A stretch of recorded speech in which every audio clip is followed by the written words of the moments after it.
So I guess these words, I mean, maybe I got lucky, but I'm 30, so to half of you I'm a geezer, and to half of you I'm a kid.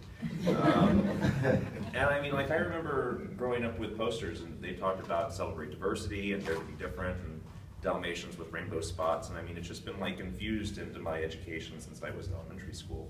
So maybe, I don't know, I got lucky when I was in that, early 90s education public school environment, because I also have worked, one of the things I didn't include in my bio, I taught for special school district at Bayless, which is a relatively lowly funded public school system. So, my Girl Scout schools. oh yeah, see, I love Bayless, but but I taught in the high school, and I guarantee you that a lot of this is not being taught.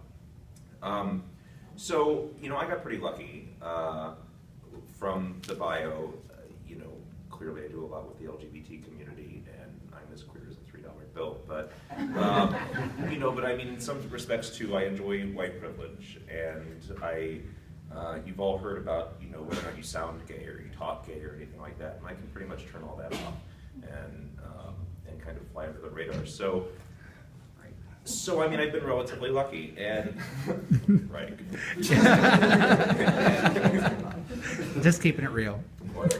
And so my story with this, because I haven't really faced, I never got beat up in school. I didn't get picked on because I was gay. I really didn't even come out until I was in college. But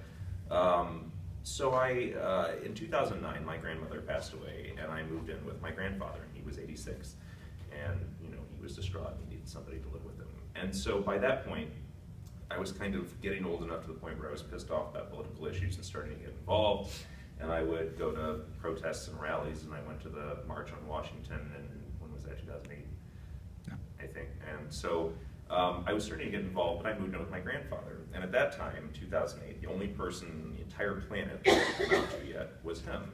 My grandfather's a decorated war hero from World War II, an old country boy from Keno, Oklahoma, who had never met gay people and didn't know really anything about that. Here I am, afraid to come out to him. So I kind of lived in the closet while I was there, but at the same time I was getting involved in Pride, I was getting involved with the LGBT Center, we were leading counter protests when the Westboro Baptist Church would come, picket Lady Gaga and funerals and things like that. So, I would leave Baldwin, put on all my gay bling, and then go out and do all this stuff, and then when I would come back, I would take all of it off, and don't get me wrong, my grandfather's a blue-blooded, diehard liberal, and we would sit around and drink and argue at MSNBC all night. But so my grandfather's a pretty cool guy. But I was still afraid to come out to him. And I think the reason I tell this story is, what is the takeaway message from this? And whatever you all go out in the world to do, whether you be leaders in your community in some fashion or another, I think it's important to set the tone of whatever environment that you happen to be in, whether it's a group of friends or whether it's an organization that you run or a team that you lead, that all of these things don't stand and that you're open to all of these various things, whatever they may be, because some of our differences you can see plain as day and some of them you can't. And I think people are very sensitive and self-conscious about the issues that make them unique, and so just make sure you set that open environment. So anyway, it came out to my grandfather, which was kind of a big deal. He ended up coming to the Pride Parade last year, the first time it was downtown. And yeah, it's on YouTube, you should go check it out. But so anyway, so there was that. So there was that story. And the other thing I guess I kind of wanted to touch on, because I could talk about LGBT issues till we're blue in the face, but we've kind of invaded the media, and we're on all of your TV shows, and we're on basically every news story nowadays because we win same-sex marriage cases like, pretty much by the day. So recently, well, and from the bio too, we just started a media company, and we're gonna put together the LGBT news here in town. And so one of the things I've been really interested in is rights for, well, not even just rights, but various equality movements in countries outside the United States. Because I think we've kind of gotten it here, right? We beat the horse, the LGBT community's gotten pissed off, and they've really done a lot of really good activism. And now you see that there's same-sex marriage passing, and Don't Ask, Don't Tell is gone. And, we're passing employment non-discrimination state by state and soon nationally. So I'm very interested in what's going on in Russia, what's going on in Africa, what's going on in these countries that don't have all of the same protections that we do. And I've been talking to this guy who's in Kenya, and they're really looking to kind of put forward some of these stories, you know, being able to talk about what it's like to be gay in Kenya. Because for those of you who don't know, pretty much most of the African countries now have illegalized homosexuality to the point where they will root you out, and if they find you, they will either imprison you or just kill you. And I mean, this is systematic discrimination by the government. We don't really do that here anymore. So, I got on this Facebook string, and like, you know, if you pick a fight with me on Facebook, I love to sit there and fight back. So, so this guy commented on, because they're going to start submitting stories from Kenya, right? So then all of his friends start commenting on this too, and there's just, to read in 2014 all of these hateful, discriminatory, just sort of mindless messages about why people should be stoned and why people should be put to death and why homosexuality is so wrong. And of course they go through and they'll list and read off the Bible and all of these other various reasons of why they believe what they believe. But you know, I think what it shows is that through education, through seminars like this, through rallying and organizing and really getting the communication out, we can change things in this country. Because I guarantee you, 10 years ago, the LGBT situation then was not anything at all what it looks like now. And I think that if we can kind of apply what we've done here to these other places in the world, we can make it better and make it safer. And now I'm starting to rant. There was one other thing I was going to talk about.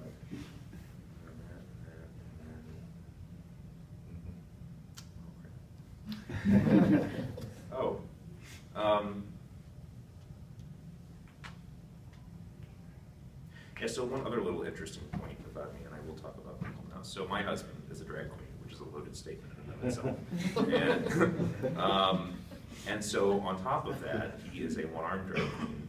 And again, I kind of lucked out because I don't have any unique qualities like that that I can brag about, but I see discrimination every day, and I see it happen to him every day. And you know, the stares that we get, not just because we're the gay couple, you know, holding hands wherever we're going, but you know, just because of that that difference. And the thing that's really sad is that it comes from our own community, right? So you tend to think that, you know, LGBT people, well, they're cool with discrimination and they're cool with hate and intolerance. Well, you know, we have a pretty hateful community too. And so I think it's important to realize that even within, you know, our different subsectors, or you know, whether that be race, whether that be religion, whether that be gender, whether that be sexual orientation, etc., there is discrimination within that too. And we could have a whole other separate conversation about discrimination against bisexual and transsexual people, against transgender people from the LGBT community on the inside as well as on the outside. So I think it's important just to recognize that in order to really kind of stop all that, it starts with you guys, and as individuals, just make sure that you don't create the perception that, what's the way I want to say, you know, that people wouldn't feel like they're in an open environment where they can kind of be who they are. I don't know. Now I'm definitely rambling. So I'm going to cut it there. If anybody has any questions, certainly. So in your bio, you include the fact that you were an Eagle Scout. And I have to be honest, I mean, I hope this is a safe environment. I can be honest here tonight. I work for the Girl Scouts. Okay. And I have a real problem with the Boy Scouts and their discrimination against homosexuals. And I don't want my grandson to be a Boy Scout. I think it's a great program, but I would not encourage him to be a part of anything that is discriminatory against people that I know and love.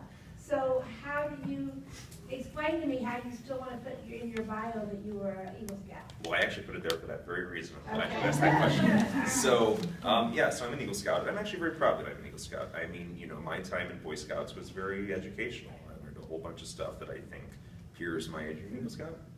I would start, but order of the arrow. I was a brother. I'm in that too.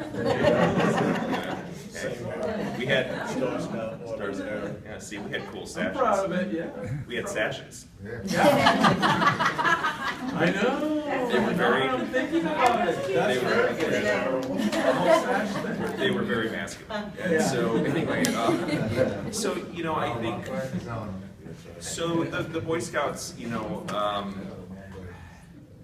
I think that that's changing. And I think you look at the amount of social pressure that the country has put on the Boy Scouts, and they reversed the decision on youth, because now they, you know, they turned over their policy, and now they won't kick out gay youth or openly gay youth, but it's still pretty much incessant discrimination that once you turn 18, you know, because like I couldn't go back now and be a leader.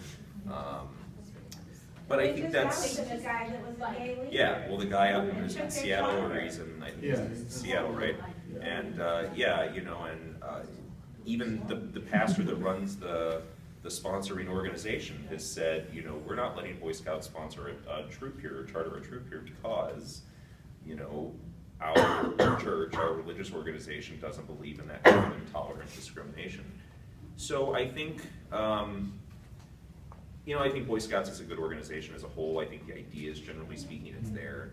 I think that the brave folks like the Scoutmaster in Washington who, you know, is standing up to it and speaking out. Zach Walls, if you know him, he's the guy that stood up in the Iowa Supreme Court and said, you know, I have 2 lesbian moms, and he's an Eagle Scout, and so now that's kind of where he's directed a lot of his focus and time, and he's a really cool dude. And I think we're going to change it with adult leaders too.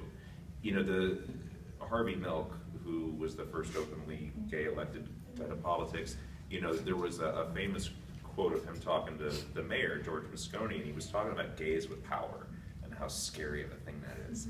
And I think now in 2014 we've got it, and the Boy Scouts, you know, are starting to recognize that, and it's on that brink of change. But I think as we're starting to swoop in with marriage and with other non-discrimination protections and things of that nature, I think it's going to be a matter of time before, you know, the Boy Scouts change too. But, you know, I don't think it reflects as a whole of the Boy Scout organization. I think it reflects of those small few who happen to be in those key leadership spots, but I don't think they're there forever. So, you know, it's a tough issue. I think there are a lot of people who certainly pulled out of Boy Scouts until they reverse that discriminatory view. Well, I'm proud to say that the Girl Scouts, it's right in writing and what we believe in. The Girl Scouts are Not fantastic in what they do. Sexual orientation or race. Gender identity too, as a matter of fact, because yeah, Girl Scouts have actually embraced gender identity issues, and they've allowed trans folks in their group. So, you know, kudos to the Girl Scouts. Boy Scouts aren't quite there yet. Of course, everybody decides to happen, they think we embrace Planned Parenthood, which we really don't, but whatever. Well, you know, and as we kind of talked about that, you know, folks who exist outside of these large metropolitan areas who don't always tend to vote blue, you know, tend to be sort of systematically hateful themselves. Well, can I add a comment to that? You know, just Mary